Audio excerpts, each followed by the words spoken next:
तो आपके अंदर, क्योंकि आप एक क्षेत्र में, ये जो साधु है अपने जब मठों में बैठते हैं वो सबसे ज्यादा ऊंची गादी में बैठते हैं, बाकी आने वाले सारे लोग उनको नमस्कार करते हैं, नमन करते हैं, करना भी चाहिए क्योंकि उनकी जगह उनका आगे सरकार जरूरी है। मगर अगर आप संगठन में काम करते हो,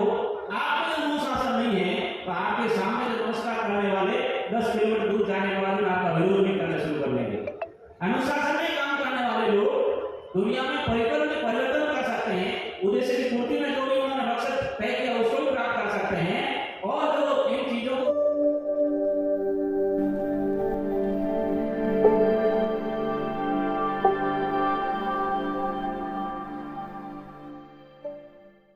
जो तीसरा विषय है उसके बारे में मैं थोड़ी सी अपनी बात, मेरी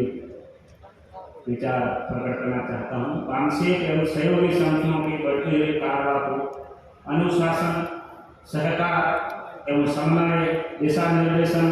एवं नियंत्रण निगरानी के बगैर सही समय पर निर्धारित लक्ष्य को पूरा नहीं किया जा सकता। साथियों, हम मूलवासी बहुजन समाज में वांशिक के माध्यम से जो काम कर रहे हैं, हमारा समाज बेसिकली असंगठित है, अनऑर्गेनाइज है, और हम जब समाज में काम करने के लिए जाते हैं तो हमारी प्राथमिकता यह रहती है कि संगठित होने की जो प्रक्रिया है वो वांशिक के माध्यम से ही समाज में शुरू की जाए। बाकी जो छोटे छोटे संगठनों के रूप में आपको नजर आते हैं वह संगठन नहीं है, दुश्मनों के द्वारा हमारे समाज में उनकी सुविधा अनुसार तैयार किए हुए या उनकी देखा देखी में जो लोगों ने वहां कुछ संगठन खड़े कर रखे हैं, वह एक स्थानीय स्तर के गुट है। क्योंकि संगठन खड़ा करने के लिए बहुत ज्यादा एनर्जी लगानी पड़ती है, बहुत ज्यादा चिंतन मनन करना पड़ता है, और उसके अकॉर्डिंग आपको समय, श्रम, बुद्धि, हुनर, पैसा ये साधन देना पड़ता है।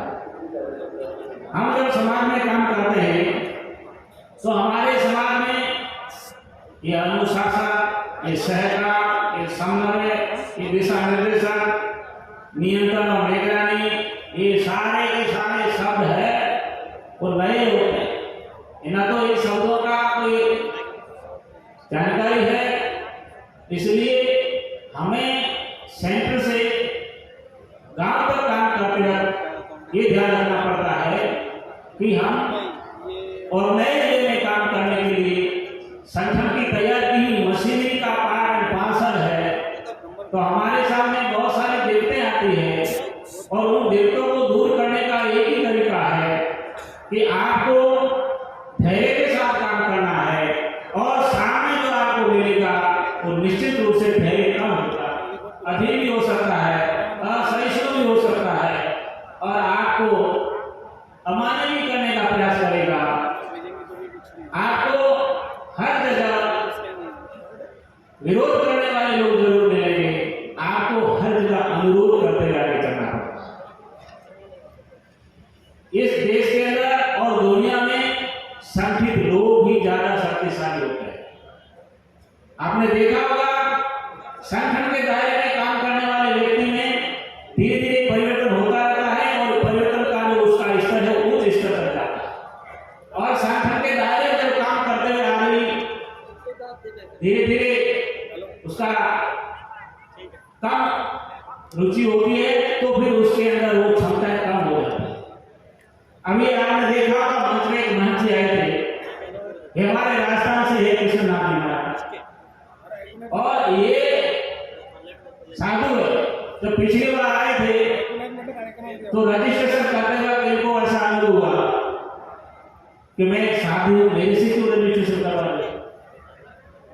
तो मैंने उनको बताया कि संगठन के दायरे में अगर आपका रजिस्ट्रेशन नहीं होगा तो आपकी तरफ कई आपके जैसे साधु बन के आ जाएंगे, वो साधु होगा या नहीं होगा। तो उन्होंने बात मान ली, और अभी दोबारा आए तो अभी रजिस्ट्रेशन के लिए उनको जो पन्ना दिया था उस पन्ने में लिखा कि आपके कांग्रेस के प्रतिनिधि से साइन करो, तो मेरे को मंच में आके साइन करोगे गए। यही संगठन का स्वरूप है। आप संगठन में काम काम करते हो तो आपके अंदर, क्योंकि आप एक क्षेत्र में, ये जो साधु है अपने जब बठोरे बैठते हैं वो सबसे ज्यादा ऊंची गाड़ी में बैठते हैं, बाकी आने वाले सारे लोग उनको नमस्कार करते हैं, नमन करते हैं, करना भी चाहिए क्योंकि उनकी जगह उनका आगे सरकार जरूरी है। मगर अगर आप संगठन में काम करते हो, आप में अनुशासन नहीं है, तो आपके सामने जो नमस्कार करने वाले 10 किलोमीटर दूर जाने वाले आपका विरोध भी करना शुरू कर देंगे। अनुशासन में काम करने वाले लोग दुनिया में परिवर्तन कर सकते हैं, उद्देश्य की पूर्ति में जो भी उन्होंने मकसद तय किया उसको भी प्राप्त कर सकते हैं, और जो इन चीजों को नहीं समझते हैं उनको समझाने का हर भी उन्हीं लोगों का है जो नए नए काम करते हैं। साथियों, ग्रामसेवक का जो काम है इस देश के अंदर, जब यहाँ अंग्रेज आए थे तो अंग्रेजों ने हमारे लोगों को कहा था कि हमारे गोरे लोगों का फर्ज है कि ये काले लोगों को जागृत करके और इनको है इनका जो नागरिकरण करना, हमारा फर्ज है इस देश के मूलवासी लोगों को जगा करके देश की मुख्य धारा में जोड़ना। अब उसमें जोड़ते वक्त अगर आपने संगठन की जो दिशा निर्देश को नहीं माना तो आपको कई जगह तकलीफ होगी, और आपको कई जगह जो तकलीफ होगी तो आप जो आपको निर्देशन दे रहे हैं उनकी तरफ आप नकारात्मक सोचोगे कि बार बार फोन कर रहा है, बार बार ये कह रहा है, क्योंकि आपके अंदर संगठन वो सारे गुण कला हुनर डाल रहा है और आपके माध्यम में समाज में वो पहुंचाने का प्रयास कर रहा है। इसलिए ऐसी चीजें दिमाग में आती रहेगी, आपके अंदर ये जितनी ज्यादा क्षमता डाली जाएगी वही क्षमता आपके माध्यम से समाज के प्रत्येक व्यक्ति में जानी है।